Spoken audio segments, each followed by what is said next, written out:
Nakaka-tense. Tumayo po tayo lahat. Lord, thank you for today. Hallelujah. I'm praying, Father God, na each one in this place can get the message for today. Holy Spirit, I acknowledge your presence right now. We trust in your promise, Lord, to provide for our needs so that we may excel in every good work. In Jesus' name, amen and amen. So part 2 po ito ng message po natin last week, the principle of sowing and reaping. Our text is in 2 Corinthians 9:10. Now he who supplies seeds to the sower and bread for food will also supply and increase your store of seed and will enlarge the harvest of your righteousness. And NIV. So the passage teaches us learning to be generous with God naturally leads you to be the cheerful giver God's love. When a Christian gives, he does not depend on his own, but on God's goodness. Amen? So we're talking about the difference between seed for sowing and bread to eat. The principle of sowing and reaping, and how we can apply this to our daily life. First principle, Jesus sow, we reap it. Si Jesus ang nagsakripisyo, tayo ang nakinabang. Power of the cross. When you are a sower, you are bound to reap. Gets nyo? Gusto ni Lord na parehong maging masaya yung nagbigay at tumanggap. If Jesus is the sower and worker of our redemption, then who is the reaper? It's us. Ikaw, ako, tayo. Amen? We reap what Jesus sowed. We enjoy the benefits of the cross. Tinanim ni Jesus ang buhay niya, namatay siya para mabuhay ka. Sa lahat ng ginawa ni Jesus, lahat ng sakripisyo, siya ang nagtrabaho, pero lahat ng pakinabang ang tumatanggap tayo. At hanggang ngayon, patuloy tayong nakikinabang at tumatanggap. Second principle, must learn to sow our seed. Increase in harvest. 2 Corinthians 9:10. God wants us to have the farmer mindset. Ano ba ang kaisipan ng isang magsasaka? Hindi ito part-time sa kanya. Bakit? Dahil dito siya nabubuhay. Hindi niya ito sideline lang. So God wants us to have this kind of mindset as well. Wag lang parang maging sideline lang natin. Dapat ito yung maging buhay natin.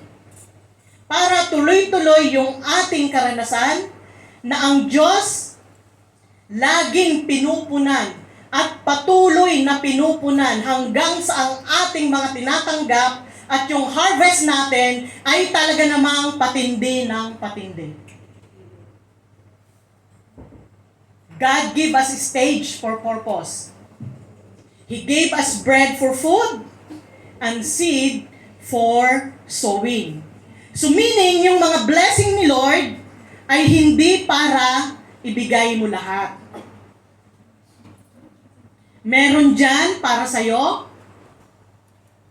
para sa needs mo, para sa pamilya mo. At merong diyang binhi para itanim mo. We need to distinguish which is for food and which one is for sowing. That's why you can ask the Lord. Pero karamihan takot magtanong kay Lord. Not everything is for food and not everything is for sowing. Isang kahangalan, church, isang kahangalan na ang magsasaka na yung binhi niya ay inululuto at kinakain niya. Gets nyo? Bakit? Dahil yun ang ikinabubuhay mo. Doon ka nabubuhay.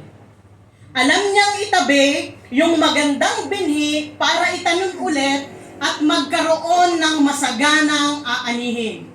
Hindi kinakain ang binhi, church. Don't eat your seed because seed is for sowing. Eat your bread, yun ang para sa'yo. If there's a provision to enjoy, do it. Walang pipigil sa'yo. Don't hold back. God give it for your enjoyment.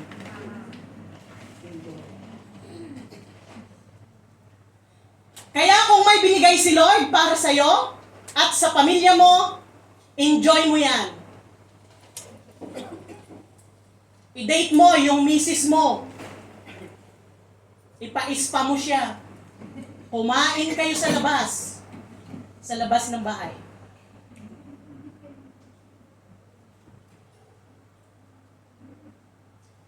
Eating the seed is a stupidity. Kinain mo yung binhi mo. Itinanim mo yung tinapay mo. Hello. Anong ina-expect mo doon? We shouldn't eat the seed. If we do that, it will not serve its purpose. Seed is for sowing, bread is for eating. Klaro? Amen. Amen. It will not grow and multiply and you will miss the harvest. So dapat klaro po tayo doon. Yung seed is for sowing, your bread is for eating. Amen. Huwag mong kainin lahat. Sowing the seed is as enjoyable as eating the bread. Kung paano ka nag-i-enjoy na kinakain yung provision ni Lord sa'yo, in the same way, enjoy your giving as well. Amen. Gets nyo?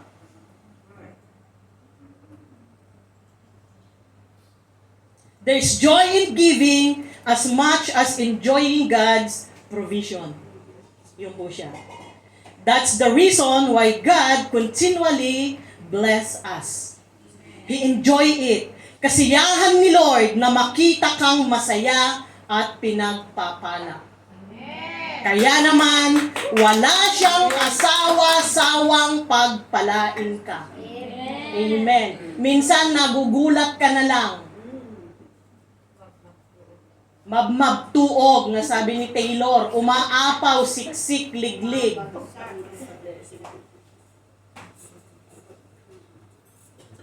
Third principle, must learn to sow a good seed. Like a good farmer, ang itinatabi niya para itanim ay yung magandang binhi. Likewise, every good tree bears good fruit, but a bad tree bears bad fruit. A good tree cannot bear bad fruit, and a bad tree cannot bear good fruit. Matthew 7:17 to 18, and IV. Our harvest, church, our harvest is determined by the seed you sow. Kaya kung sa pagbibigay ay napipilitan at nauobliga ka lang, utang na loob, huwag ka nang magbigay.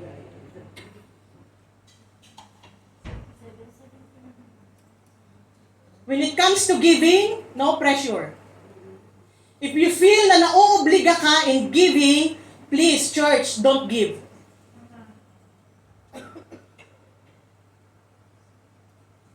Bulsa mo na yan, ngani. Because it's just like a bad seed, you won't have a good harvest in it. Maling-mali yung motivation mo. Mali yung attitude mo. Church, when it comes to giving, kinakailangan yung binhi natin maganda. Don't just sow seed. Please sow a good seed. Magtatanim ka rin lang, itanim mo na yung mabuting buto. Itanim mo na yung mabuting binhi. Fourth principle. Sow on good soil. Sa pagtatanim, kahit anong ganda ng binhi, kung hindi maganda ang lupang tinataniman or pinagtataniman mo, it won't produce a good harvest. When you sow on good soil, it will produce crops. The ground where you sow your seeds is important because you don't want your seed to be wasted. The Holy Spirit prompt and guide you in your sowing, and that is timing and opportunities. Sow your seed into something that is actively producing and a blessing to many. So we learned that the sowing good seed is not enough. First, we must know the good soil. Our soil. The good soil is your soil, or corporately, our soil.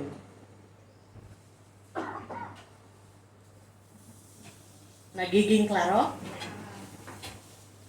The Bible teach us about our good soil, o yung tinatawag na good ground.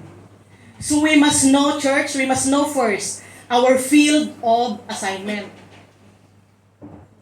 Our prosperity comes with purpose. God will not give you seeds to throw it randomly. He will give you a field, or yung tinatawag po nating your good soil. Hindi ka naman pwedeng magtanim sa simento, di ba? Hindi yan lalago. So many Christians expect harvest that's not from their field. If it's not your field, it's not your harvest. Hindi ka pwedeng umani sa bukirin ng iba. Aani ka lang, church, doon sa bukirin mo.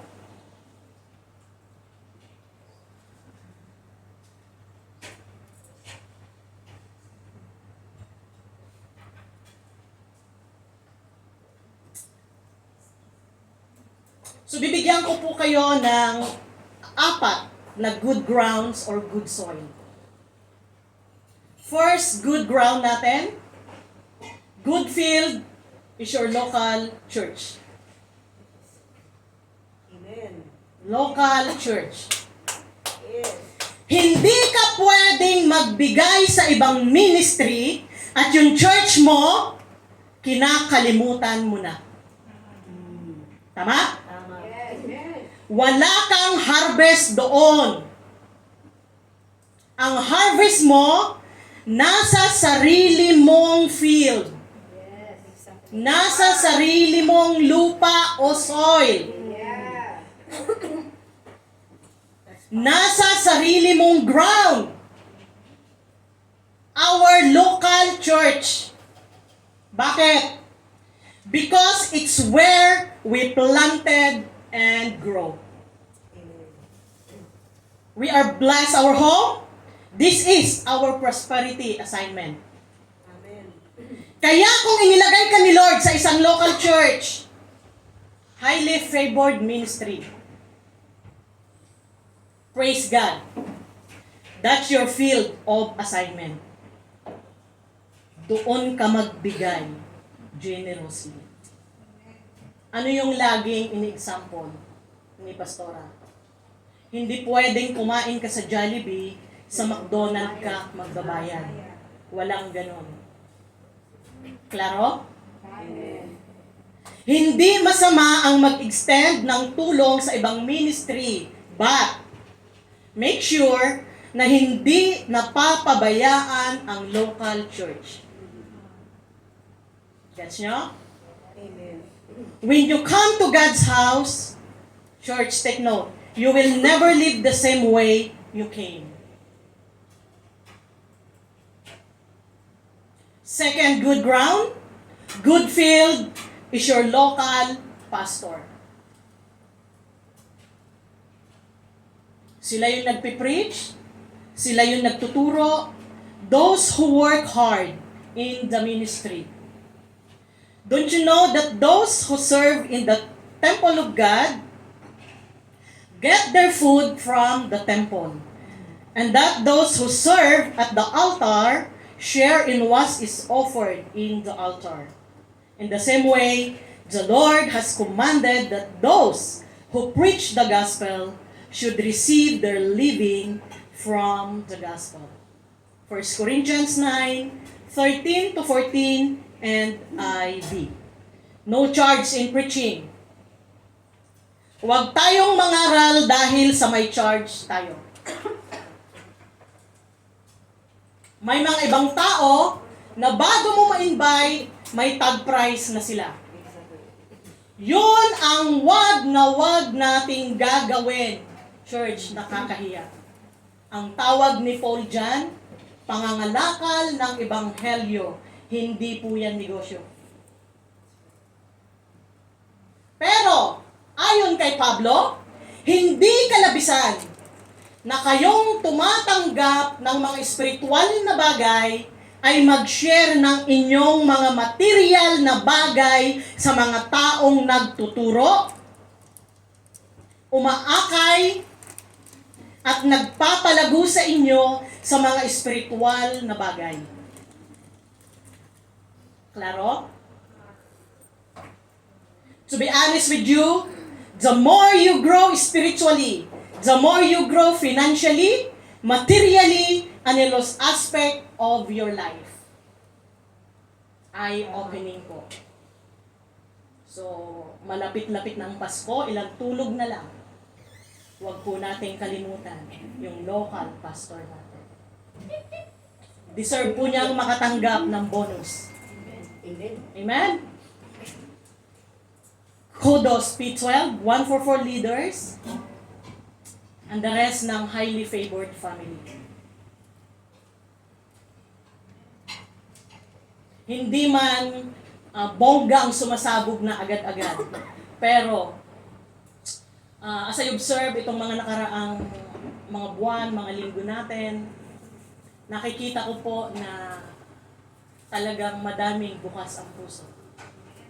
When it comes to our finances, talagang everyone is giving according doon po sa pagkakaintindi o sa understanding natin.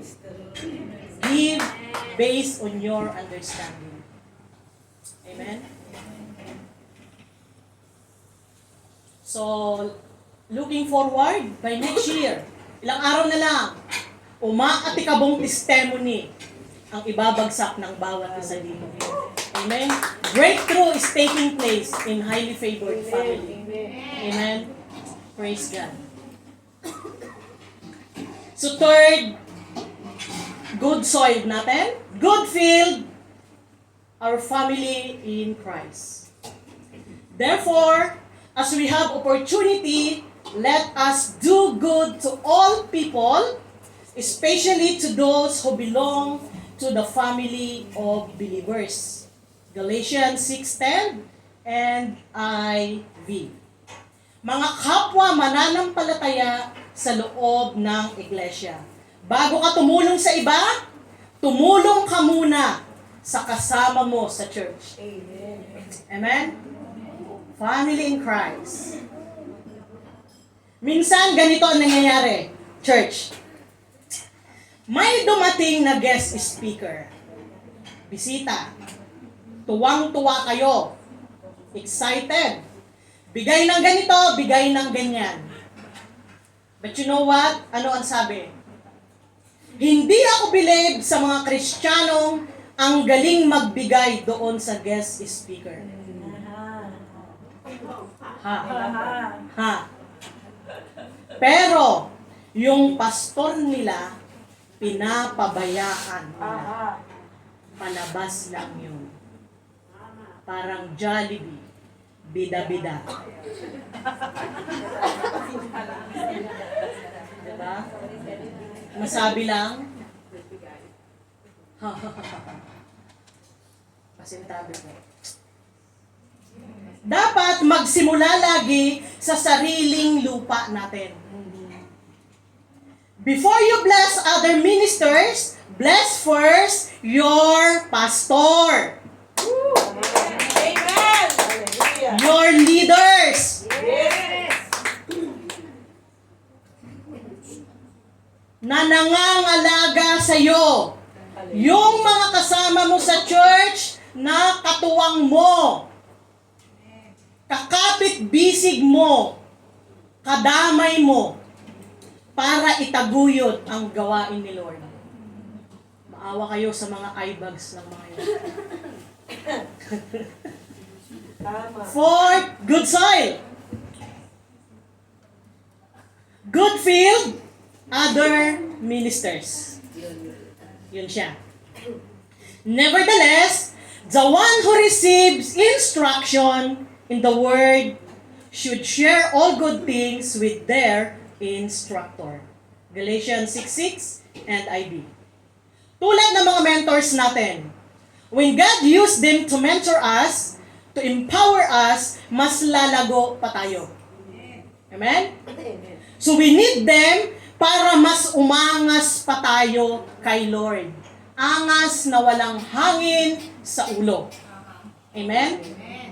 Isa sila sa mga tumutulong para tayo hasain pa. Amen?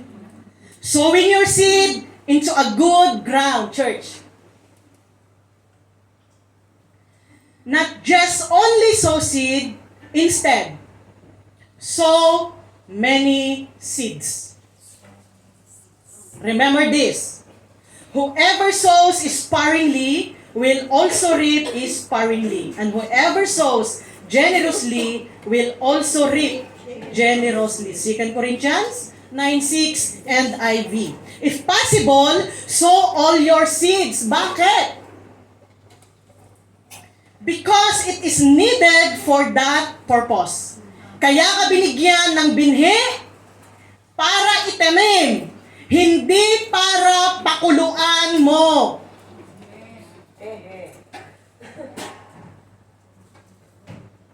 Ang mahirap kung pinakuluan mo kasama ng pata, ng baboy. Favorite ni Taylor at saka ni Gishan. Kukod daw, kukod. Diba? Tandaan po natin, ang mabuting binhi, ang mabuting buto itinatanim. Huwag mong pakuluan yan at huwag mong kainin yan. A small seed only produce a little crop. Huwag po tayong magtanim ng tira-tira. Yung pinagpilian na. Ang worst doon, kung kinain mo yung seed and yet you're expecting harvest. You're kneeling down, Lord, bless me, bless me. Ano ang babalik? Hello, pinakuluan mo. Ang yamot ka.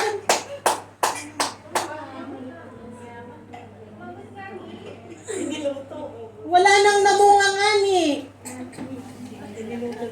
So sowing it all simply means, give me the best future.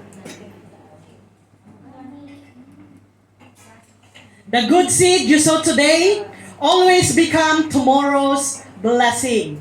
Your simple act of sowing has the power to multiply your blessings. Uulitin ko, church, Give according to your understanding. Huwag nang bukas, huwag nang sakana, pag-isipan mo na. Agad-agad. Now na. Hindi pa huli ang lahat. May ilang araw pa tayo. Every morning is a new beginning. Huwag mo nang antayin mag-January 1 para sa New Year's resolution na yan. Every morning is a new beginning in Christ. Amen? As I end up here, don't judge your giving as losing something. When you give, you actually sow and expressing your love in other person's life. And God is obligated by His Word to return it to you in abundance. Church, leaders, kailanman hindi kawalan ang pagbibigay. Ilagay po natin yan sa kukote natin. Amen? Sowing and reaping is a lifetime process. It's a never-ending cycle. Make it your lifestyle today and expect great harvest. Increase the harvest of your righteousness. Pusuan mo lang. Pusuan mo lang. All glory to God. Be encouraged.